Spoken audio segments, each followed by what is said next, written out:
তরমুজ খাওয়ার অনেক স্বাস্থ্য উপকারিতা রয়েছে।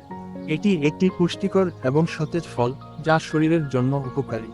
নিচে তরমুজের কিছু প্রধান স্বাস্থ্য উপকারিতা উল্লেখ করা হলো। হাইড্রেশন। হাইড্রেশন তরমুজে প্রায় 92% পানি থাকে, যা শরীরকে হাইড্রেটেড রাখতে সাহায্য করে। গরমের ডিহাইড্রেশন প্রতিরোধে এটি খুবই কার্যকর। ভিটামিন ও খনিজ সমৃদ্ধ। তরমুজে vitamin C, vitamin A, potassium এবং ম্যাগনেসিয়ামের মতো গুরুত্বপূর্ণ পুষ্টি উপাদান রয়েছে। ভিটামিন সি রোগ প্রতিরোধ ক্ষমতা বাড়ায়, আর ভিটামিন এ চোখ ও ত্বকের জন্য ভালো।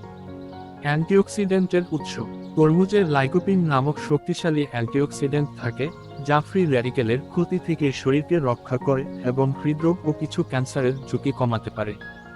হৃদযন্ত্রের স্বাস্থ্য। তরমুজে থাকা পটাশিয়াম রক্তচাপ নিয়ন্ত্রণে সাহায্য করে এবং হৃদযন্ত্রের কার্যকারিতা উন্নত করে। লাইকোপিনও হৃদরোগ প্রতিরোধে সহায়ক। ওজন নিয়ন্ত্রণ। তরমুজ ক্যালোরিতে কম এবং ফাইবার সমৃদ্ধ, যা পেট ভরা রাখে এবং অতিরিক্ত খাওয়া কমায়। এটি ওজন কমাতে সাহায্য করতে পারে।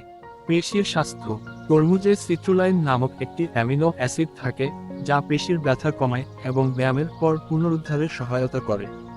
ত্বক ও চুলের জন্য উপকারী। ভিটামিন সি কোলাজেন উৎপাদনে সাহায্য করে, যা ত্বকের স্থিতিস্থাপকতা বজায় রাখে এবং চুলকে মজবুত করে। তরমুজ সুস্বাদু হওয়ার পাশাপাশি স্বাস্থ্যের জন্য একটি চমৎকার ফল। তবে যে কোনো খাবারের মতো এটিও পরিমিতভাবে খাওয়া উচিত।